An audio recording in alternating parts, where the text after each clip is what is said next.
Welcome to self-discoverywisdom.com, formerly known as Self-Discovery Media. On these podcasts, you're going to hear people who speak from the heart. They've taken the journey in life. Many things have happened to them, but they've changed it to happening for them.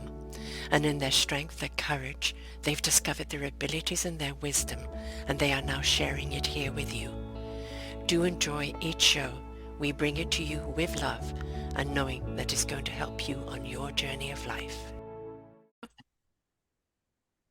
Good morning, good afternoon, and good evening, everybody. Welcome back to another edition of Building Your Business right here on selfdiscoverywisdom.com.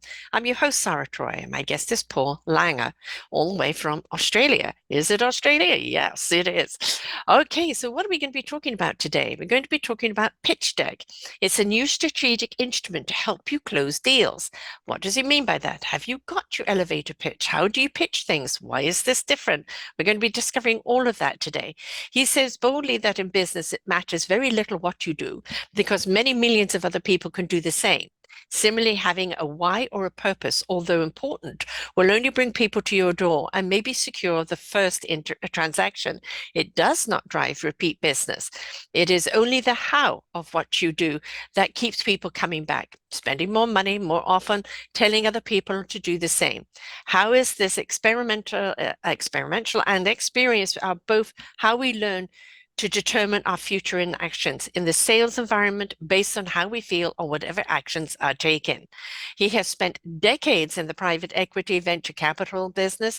Paul knows how the power of a pitch deck document to help business owners shape and form how they give clients the type of experience that drives them to repeat customers. So let's discover what this is all about. So you're not talking about the elevator pitch per se, but a kind of a pitch that hooks people in and wants them to kind of get to close the deal. Welcome to the show, Paul. Thanks so much, Sarah. Lovely to be here. Thanks for having me. And I realize that intro sort of flies in the face a bit of the self-discovery theme of why. Yeah. Why so, are you so, doing it? Yes. so kudos to you for having me on. Because I keep saying to people, listen, why you do what you do, albeit important, isn't as important as how. And full disclosure, I much prefer to do a business with people who have a purpose, who have a why, who have some high. I understand there is some higher thing apart from our phenomenal reality of life, right?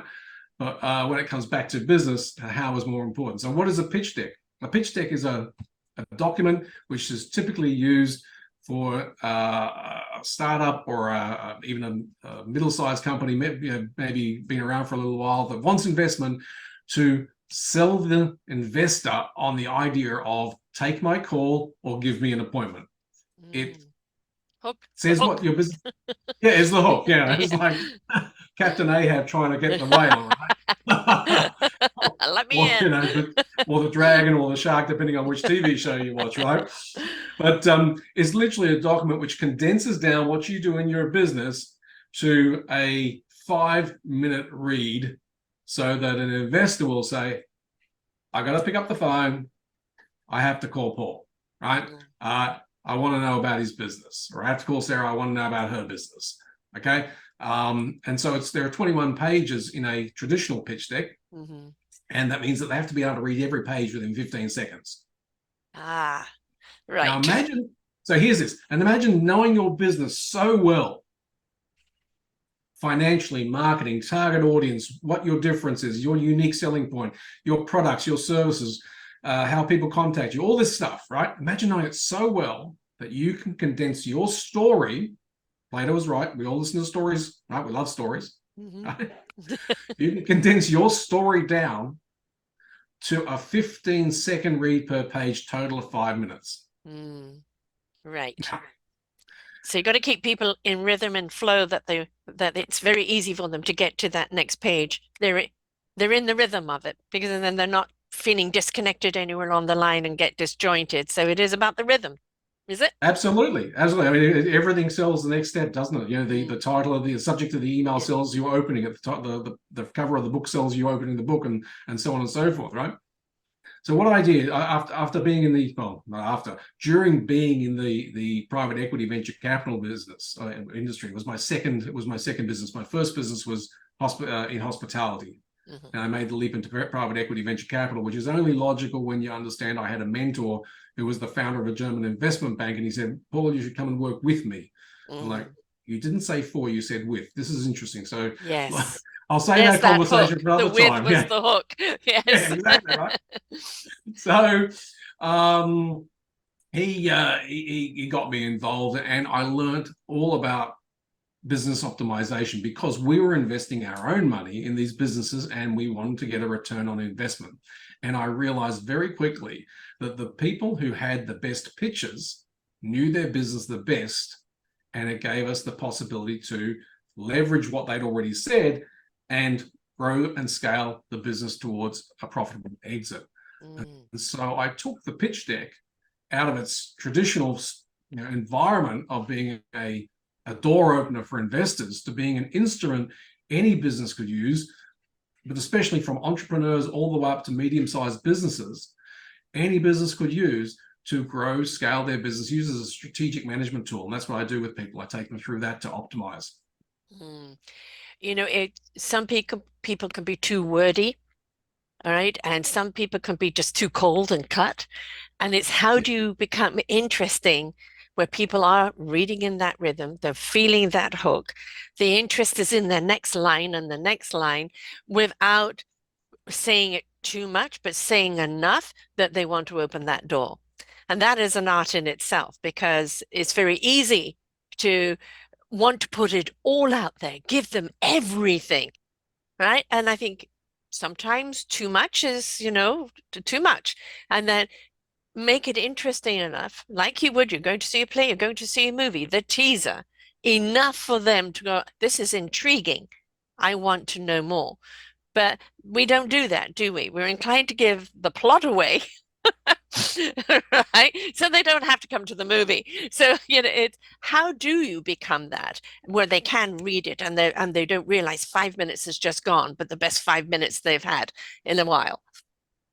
Yeah, it's a great question. And it starts with really knowing your business, right? Mm, When I take people through the business optimization process and a methodology I created over 20 years ago called Total QX, Total Quality Experience, we start with a pitch deck and we build it out to what some people might call a business plan because there's a lot more detail than the 15 seconds. mhm. Because I'm a firm believer, if you want to be able to bring something down to the essence, most people at the very least need to know this much in order to be able to condense it down to a little bit. They need to have the pot full of cream to reduce it down to be able to make their panna cotta, Yeah, right? right.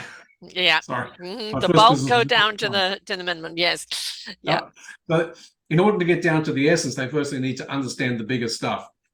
And I think a lot of people fail to do that because they don't really understand what they're passionate about Mm, when they get into business because they think they're passionate about something. And business is a wonderful discovery because although you might think you're actually passionate about this, when you go through the process and you look back and you're critical about what you do and you're critical about how you go about doing things, you think, you know what?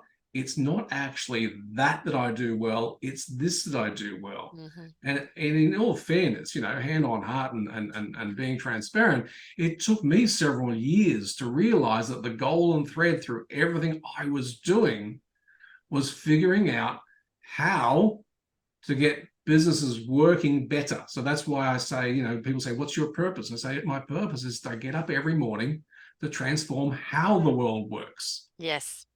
Yes. Yeah. And you've got to know your why you want to do something before you know how to do it. Because if you don't have the why, then how are you going to put it together? You're not going to be clear. Everything is going to be fragmented. So you have to kind of take somewhat of that journey to kind of knowing what is the passion, what's the driving force, and then that discovery along the line. Well, it's not here, but take this same passion and put it where my ability is. And now I've actually got something that I can make into a how. Absolutely. When I was growing up, I'm in my 50s. I'll leave it there. So 69, owning it. yeah, Start a business at 57. We're never too late, never too old. you know, I look a day over 40.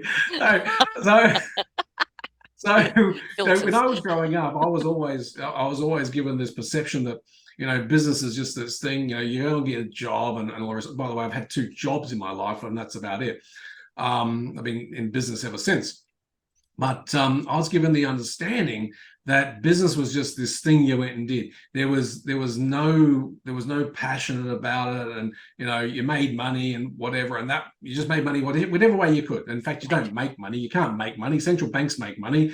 Otherwise, it's called counterfeiting. All you can do is take money, right? And Mm, taking money is an indication of how much value you add. But I realized very early on that it is possible to combine what you're passionate about and hmm what brings you pleasure Yeah. with profit. Yes. Yeah. And so one of the initiatives I later on founded after the private equity venture capital was a thing called the Hedonist Entrepreneur Initiative. And it was around helping people in small businesses and startups get access to funding and teaching them how to go and do that, right? Which was also fed into the pitch deck training and the hmm optimization that I do. And so um, people like, you can't talk about hedonism in business. Well, yes, I can. It's the pursuit of pleasure. And they have Yes. these. I think a lot of Yes. people have this idea of carnal lust and stuff like that in the adult I industry. know. Something that gets you up every morning, no matter how you feel. You've just got to do it because you love it so much. Yeah, absolutely. Right. I mean, you see it in yourself and what you do. And I see it in so many people that they love what they do. Now, all they need to know is how they can take Yes. what they do Yes. and build it into something. And here's the thing. Here's the other thing. A lot of people who actually build a business or create a business because they love what they do. When you talk, you say, okay, tell me this. When you retire, what are you going to do with your business? Oh, I'm never going to retire. Well, yeah, okay, rubbish. You're going to retire at some stage. You're going to take it easy. You're going to scale back a bit. Mhm. At some point, you're not going to be doing as much in the business you are now. What are you going to do with the business? And it's astounding how many people say, well, it'll just be, it'll just fizzle out. Like, really? You've put your love, your Heart, passion, soul. your Yeah.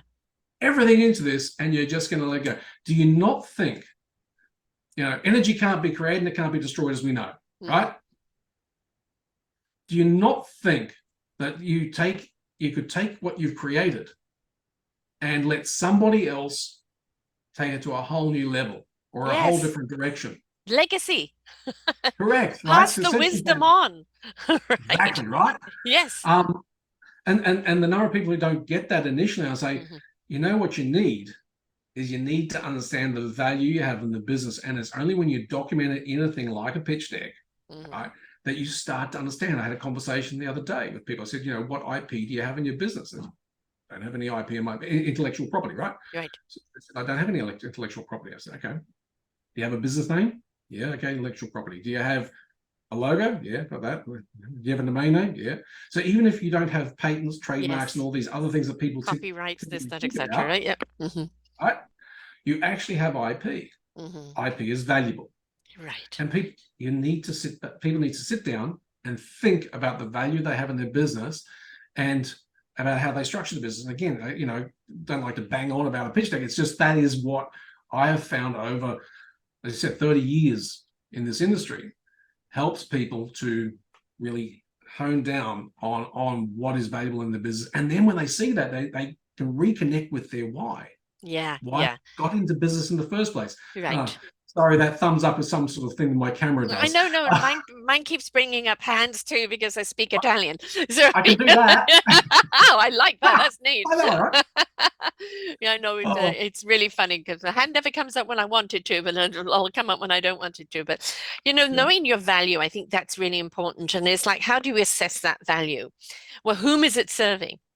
And do they feel that they've benefited from that service? That's a value. That is a yeah, value that can keep on giving, right?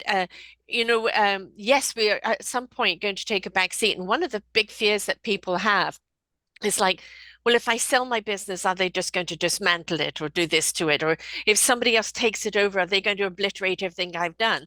Well, we always need to inject something new into a business to keep it current, right? And so if you are going to sell it or have somebody come in, is the philosophy of your business, the core value of your business going to be maintained? And can they take it up to that next level and make it current into today's society? So that means you've got to be up on what current demands are there for your business. Can you do it, or do you need to bring somebody else on to do it for you? But there's always, don't be afraid of growth. Don't be afraid of taking, if the core value is there, the core message is there, the core service is there. All you're doing is pivoting to something in a different way to promote it, to sell it, to enhance it, right? So if we're not willing to grow, we're going to fold. Yeah, you're absolutely right. When you're saying those, what struck me is this: so many people are very precious Mm-hmm. about their business. Mm-hmm. Now, if your idea of a legacy is that you want someone to take your business and run it the way you did it, delusional, not going to happen. No. If you want someone to, when you step out of the business, if you want someone to take your business and run it the way you want it run, then you exit the business, but not entirely. So there are Right. several levels of exit. Most Yes. people don't realize this. They Yes. think that exiting a business is like throwing the baby out with the bathwater and taking a bunch of cash and running. Yeah. No, there are several levels of exit. But if you want someone to run your business the way you run it, you remain engaged. Or the other alternative is, and you alluded to it as well, you need to have clarity about what you do and be able to communicate that clarity to the incoming owner or investor, purchaser, so that they buy in entirely to what you do and Right. how you do it. Right? There is absolutely no way they're not going to change it. Let's be honest, Right. because And you can, the discernment comes in is somebody's going to wave money at you because they see the value of it, right? Which is what you hope to happen. But don't get so enticed by the money being flashed in front of you if you don't want your business to be bastized, right? We see this all the time. We see huge corporations like here in Canada, 300 years old, somebody comes in with a new idea. It's lost all its center core of what it stood for. And now it's become something else and lost completely and folded because it didn't maintain the core value of the core service. So whoever you're selling it to or whoever you're bringing on to replace you, is the philosophy of the core service there? Is the generator?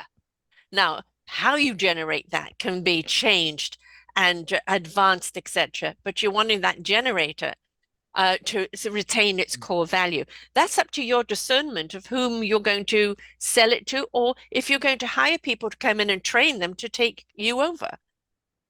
oh, absolutely. This whole corporate raider, business raider Mm, idea happens when people want out more than they want what they've built to right. last. Yeah. And they Yeah. kind of become jaded or tired and they've forgotten really if they took a back seat or took a little break and then looked at it and go, my God, over the last 20, 30 years, I've really built something of value. So therefore, it's not just about the dollar sign. It is about maintaining that core value there. But for a lot of people, I'm tired, I'm jaded, just give me the money, I want to go. And then it goes, but I can't even recognize it anymore. Yeah, yeah. Well, you took the money and ran. What do you Yeah, expect? Right? Let's be yeah, honest, okay? yes, yes. Um, You can't, you can't say anything then because you're spending the money right now. yes, that yacht you're sitting on, the pina colada you're drinking, that came when you sold out your values, right? Yes, yes. There's my camera giving you a full view of Right, everything. right. Yes, I know. I notice it likes to move around, right? It's the operator.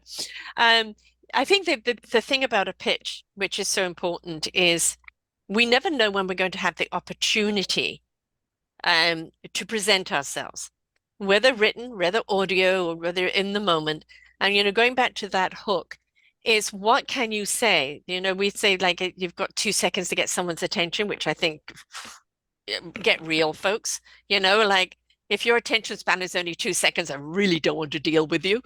Yeah, When somebody has, you're probably a you know, 10-year-old watching YouTube yeah, shorts. exactly. Blink, blink, blink. Yeah, I want a little more, a little more focus. Thank you. But it's having that in that 2 minute where you've got someone's attention. You're speaking something that has perked them up, right? So it's also whom you give that pitch to. Don't go and give it to people that, in one industry totally different to yours and expect them to see what it is you see, right? So it's pitching to the people that you think will get it, that will see it. And what words are you using in that opening gate that's going to go, I want to read more? Oh, 100%. Like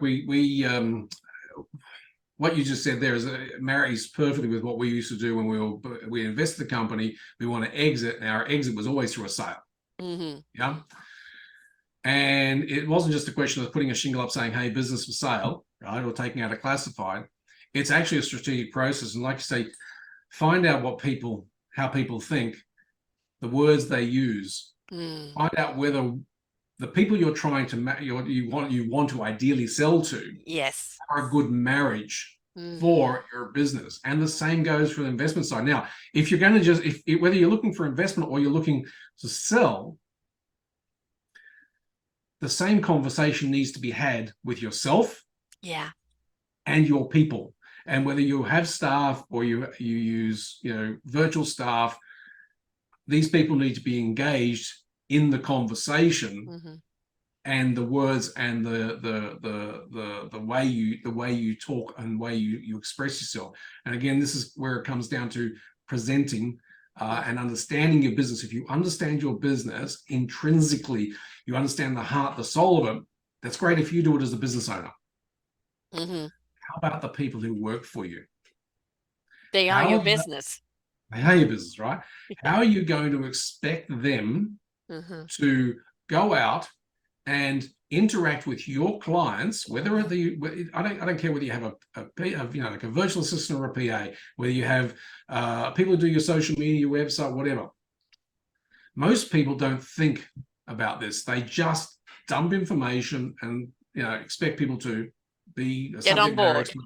Yeah. Yeah, and by the way, why haven't you got a USB plug straight into my brain to understand Right. what I understand? Exactly. Right? You need to invest the time to get people on board with what we used to call back in the 80s, we called it corporate culture, Mm-hmm. right?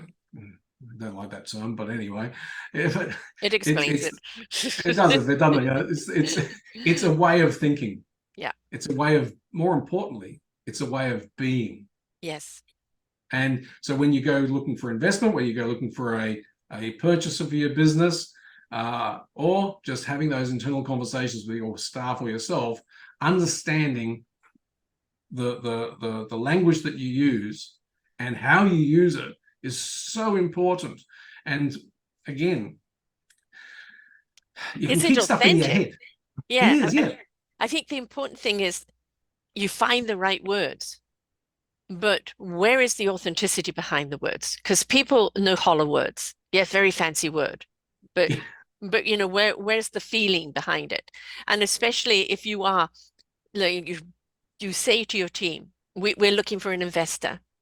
This is where we will need to be in sync so that we show unity and rhythm within the company. Or folks, I am having to sell and I'm going to try to have your jobs keep going. Let's work together. The bonus for everybody in it, right? But Mhm. I think what a lot of the time you see, um, and I personally call them grandstanders because they're used to speaking up there and saying all the right words and rah, rah, rah. But you kind of feel that there goes the hand again. They go completely detached, completely detached from any feeling to do with it. And then you have somebody go up and they kind of speak from the heart, they speak from the feeling.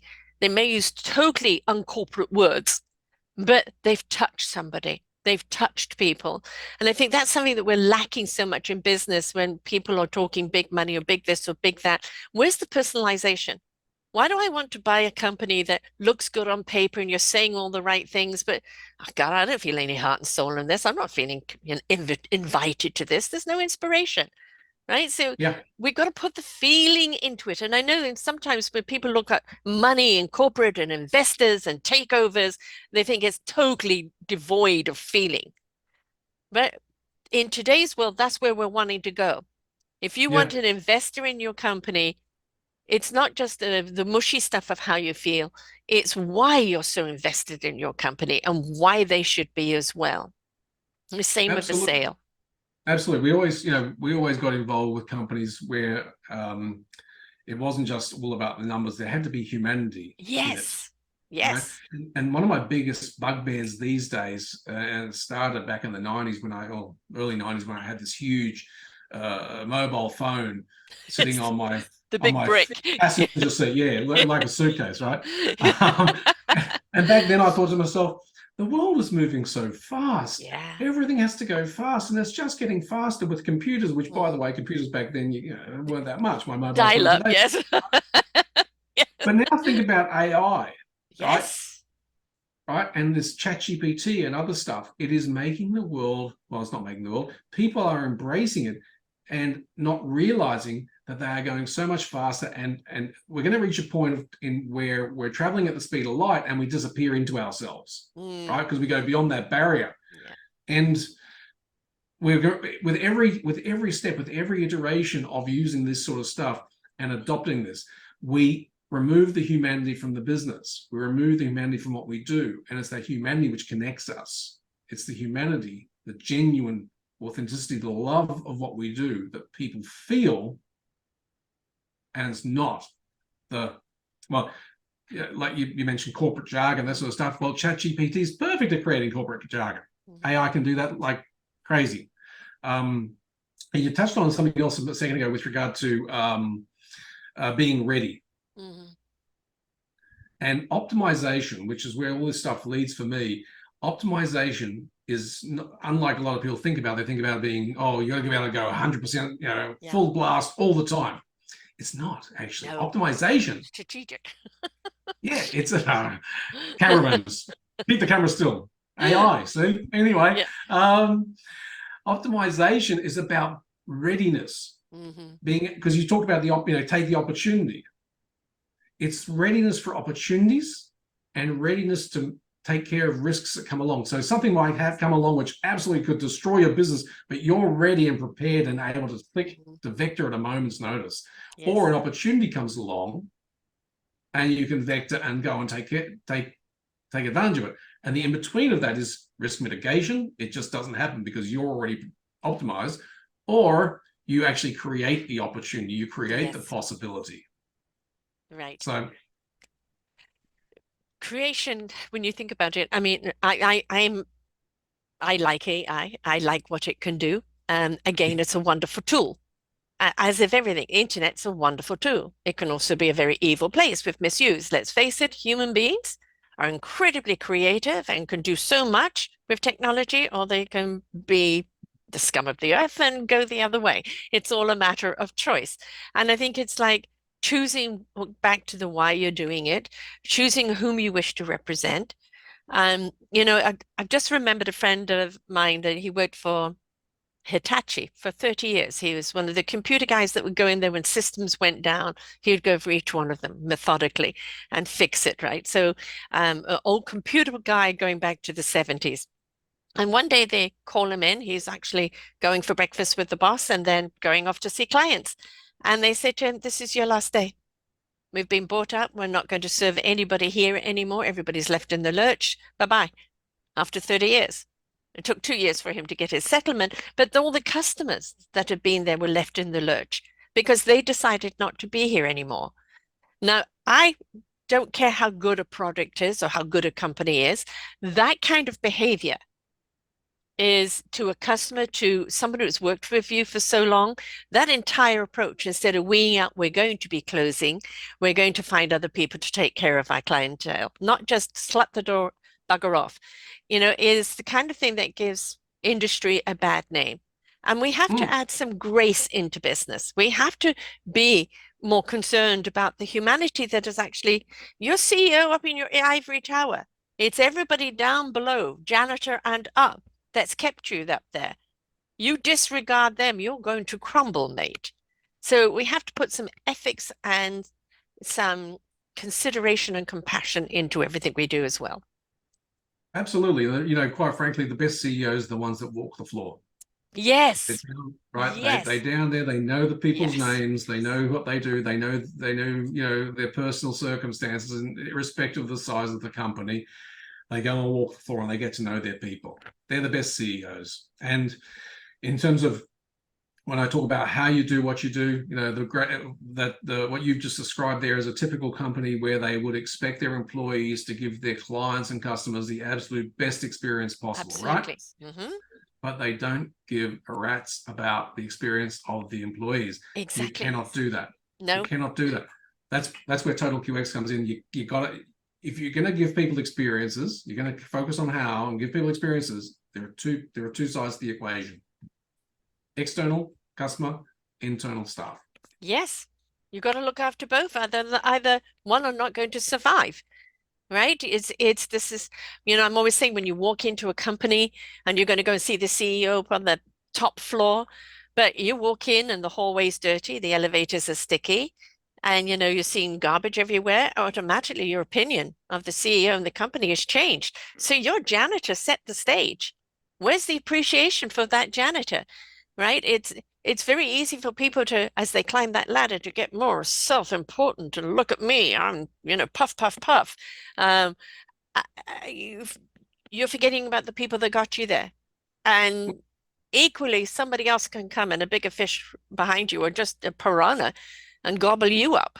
Right. So this cutthroat stuff that we saw very much in industry late 70s, 80s, 90s, where it was, the dog eat dog and was spit out the bones, I think is changing a lot in the culture of business where it's like, no, mate, why do I want to be a part of that? I'll start Yeah. my own company or I'll work with other people that value my time and participation in the company. And we're seeing a lot of those companies eventually get too big for their boots or disintegrate because nobody cares. Yep. And by the way, I'm sure you like to sit on a clean toilet. So Yes, yes, exactly. who takes care of that in your building? Exactly. Exactly. Where is the appreciation? I know there was another guy that had started a paving, asphalt paving roads, and he'd been doing it for 30 years. And then somebody bought him over, and it was like 360 million or something like that. And he gave every single one of the people that had worked for him, that obviously the longer you work, they got more, the shorter they got, but they all got enough to buy a home, completely retire, and have that life. And that is like, how can I take the money? They're the ones that did the work. Why am I not showing appreciation that? That for me is true enrichment and abundance, right? Money is money. Money is there as a tool. It's there to buy, to fortify, to this and that. But if you don't understand the true enrichment of life, then you're poor. I don't care how much you got in the bank account. Absolutely. Money is simply a medium of exchange. No, no. Yeah. It's a tool. It's a tool. And obviously, the more you have and in the right mindset, the more you can enrich. But it's again the tool. So I think going back to when you're looking for investment or you're looking for maybe to buy someone to buy your business. So it is going back to that ethics of whom you want to invest or whom you want to sell it to. Yeah, 100%. You know, if when you know why you want what you why firstly when you know why you built your business, Hmm.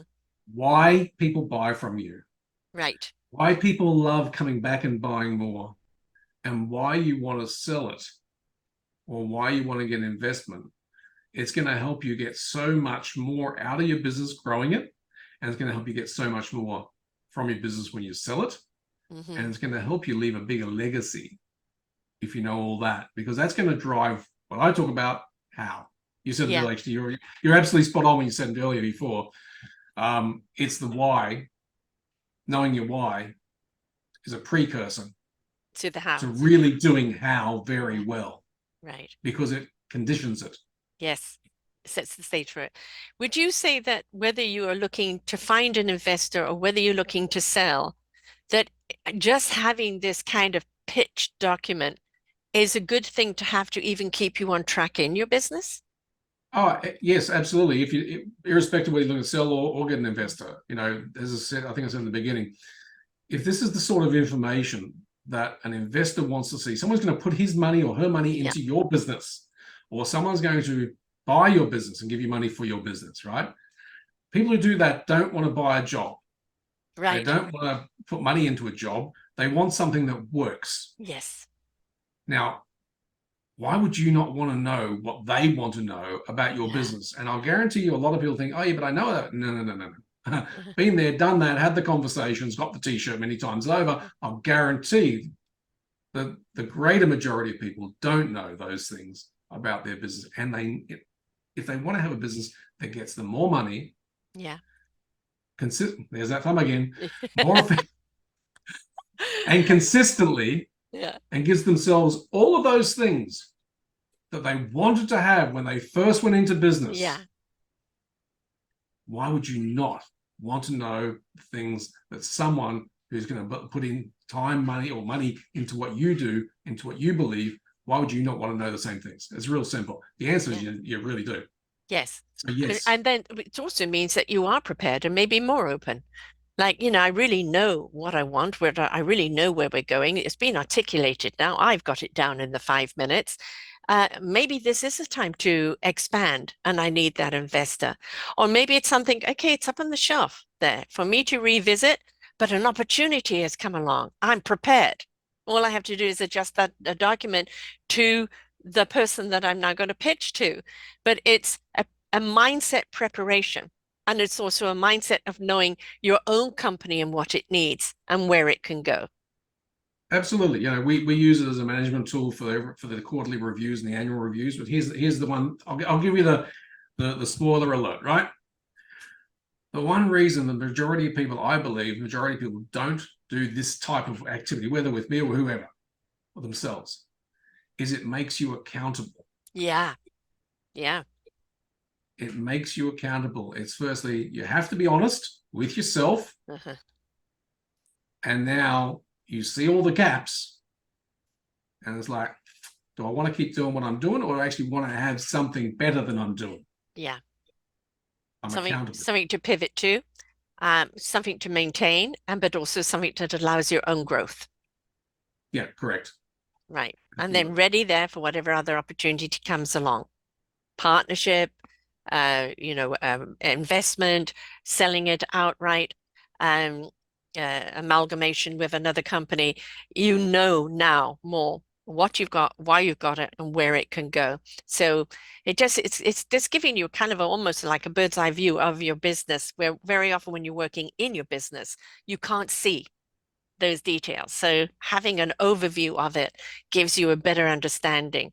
Why you're in business, what its potential is, and what possibly you could be seeking in the future. Absolutely. And it's especially for the small business owner or the solopreneur, Yeah. right? Sole proprietor. They have the problem that they wear at least three hats. Yes. They're the shareholder, they're the director, there's the thumb again, and they're the worker, janitor, everybody else. Yeah, Exactly. I got to turn that off. Um, but they do everything, and they wear all three hats at Yeah. once, and it's confusing. You need to I put call one it hat on, the take the other one wobbly off. head. Yes. Yeah, Yes. The and so it wobbly gives head. you that clarity to do that. Yeah. Yes. So whether you don't just work with the big corporations, you like to work with the solopreneur, the small companies, the companies that want to grow in preparation of that growth or want to sell. So you haven't really got that I'm only going to work with the corporations. No, listen, I love working with corporates because, I've been in that space for a long time as well. But I've worked with people from startup all the way through. In fact, my biggest success story in Australia, since coming back here, was taking a company in the financial service industry from startup to a 1 billion, that's a billion with a B, loan book in 3.5 years. They were written up by the Australian Financial Review, by the Business Review Weekly. I've got a video testimonial from the founder. They did amazing things. And it's all started Hmm. with this simple principle of know where you are now and optimize towards where you want to go. understanding why the hell you're doing it in the first place. Exactly. Simple things that, again, we don't always think of when we're in the midst of it, that we need to have that objectiveness to see it properly from the outside, and that's where you help. So somebody's interested in going, okay, Paul, I need help, but I don't know what I need. All right. How do they reach out to you? What is the steps that you take people from or through, So rather? very simple. They can reach out on my website, paullange.com.au, PAULLANGE.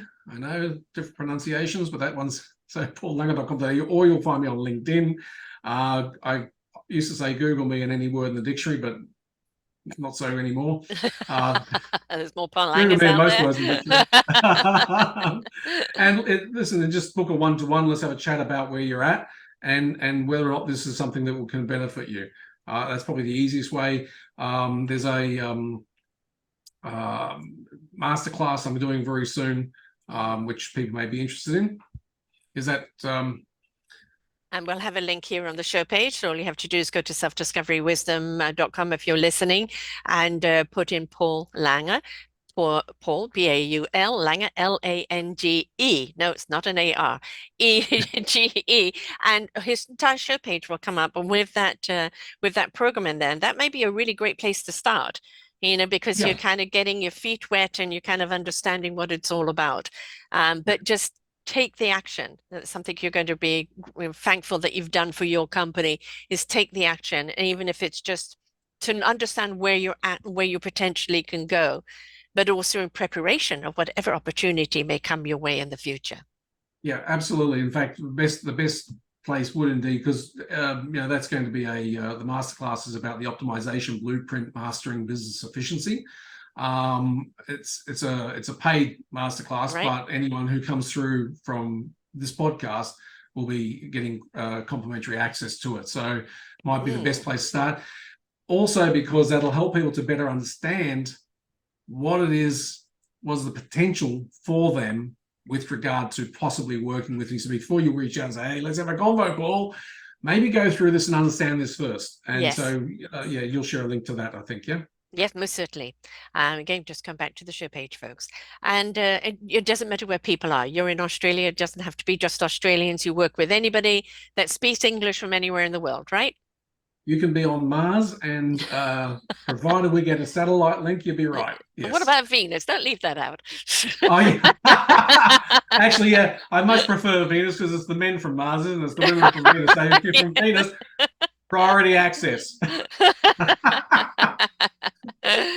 The point is, if you speak the English lingo, he's there for you. And it doesn't matter if you're a solopreneur or you've got a full business going. This is something that you need for your business to actually understand your business, where your business can go, being prepared for what's coming next. And if you are in the process of do I sell or do I get investors on? What do I do next? This is what you need to know. Don't go make knee-jerk decisions or kind of be confused about it. Get that clarity.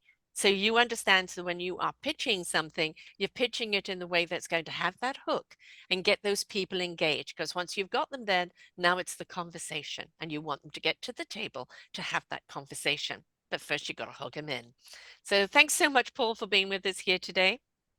Thank you, Sarah, for having me. It's been a lot of fun. Appreciate the time. Thank you. Oh, I appreciate your time too. And this is very, very important for any kind of business that's starting out there, starting in the midst of doing it for a long time. Really, you need to know what your pitch is to yourself. Sometimes we lose sight of it, don't we, as we go in our business? We've worked on it for so long, we've forgotten how to even articulate our own business, and we need to redefine that. So it's important to do. So until next time, folks, no matter what business you're in, please invest in yourself, because in doing so, you're going to invest in your business. Ciao for now. We hope that you enjoyed the show. There are so many more for you here on selfdiscoverywisdom.com. Just go to the podcast tag at the top there and you will see all the many genres and all 3,000 shows ready for your listening. We are here to serve you, to help you on your journey of life, and we know that through inspiration it begets invitation. We are supported by you, the listeners, and those that we interview. Anything that you can spare us in donation would be greatly accepted, and we do hope that you enjoy the next show.